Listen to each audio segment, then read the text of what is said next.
ಇಂದು ಶಿವಕುಮಾರ ಸ್ವಾಮೀಜಿಯವರ 7ನೇ ವರ್ಷದ ಪುಣ್ಯ ಸ್ಮರಣೆ ನಡೀತಾ ಇದೆ. ಸಿದ್ಧಗಂಗಾ ಮಠದಲ್ಲಿ ಮುಂಜಾನೆಯಿಂದ ವಿವಿಧ ಪೂಜಾ ಕೈಂಕರ್ಯಗಳು ಮಠಾಧ್ಯಕ್ಷರಾದ ಶ್ರೀ ಸಿದ್ಧಲಿಂಗ ಸ್ವಾಮೀಜಿ ಅವರ ನೇತೃತ್ವದಲ್ಲಿ ಪೂಜಾ ಕೈಂಕರ್ಯಗಳು ನಡೀತಾ ಇದೆ. ಇನ್ನು ಡಾಕ್ಟರ್ ಶಿವಕುಮಾರ ಸ್ವಾಮೀಜಿ ಅವರ ಗದ್ದುಗೆಗೆ ನಮಸ್ಕರಿಸಿ ವಿಶೇಷ ಪೂಜೆಯನ್ನ ಸಲ್ಲಿಸಲಾಗಿದೆ.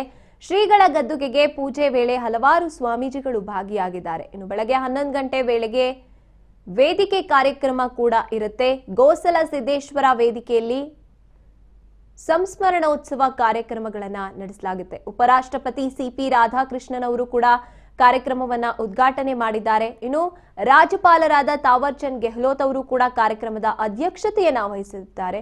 ಕೇಂದ್ರ ಸಚಿವ ವಿ ಸೋಮಣ್ಣ, ಗೃಹ ಸಚಿವ ಡಾಕ್ಟರ್ ಜಿ ಪರಮೇಶ್ವರ್, ದೆಹಲಿಯ ವಿಶೇಷ ಪ್ರತಿನಿಧಿ ಟಿಬಿ ಜಯಚಂದ್ರ, ಇನ್ನು ಸಂಸದರಾದ ಗೋವಿಂದ ಕಾರಜೋಳ, ಡಾಕ್ಟರ್ ಸಿಎನ್ ಮಂಜುನಾಥ್, ಶಾಸಕರಾದ ಸುರೇಶ್ ಗೌಡ, ಜ್ಯೋತಿ ಗಣೇಶ್ ಮತ್ತಿತರರು ಭಾಗಿಯಾಗಿರ್ತಾರೆ. ಇನ್ನು ತ್ರಿವಿಧಿ ದಾಸೋಹಿ ಶಿವಕುಮಾರ ಶ್ರೀಗಳ 7ನೇ ಪುಣ್ಯ ಸ್ಮರಣೆ ಇವತ್ತಿರುವಂಥದ್ದು.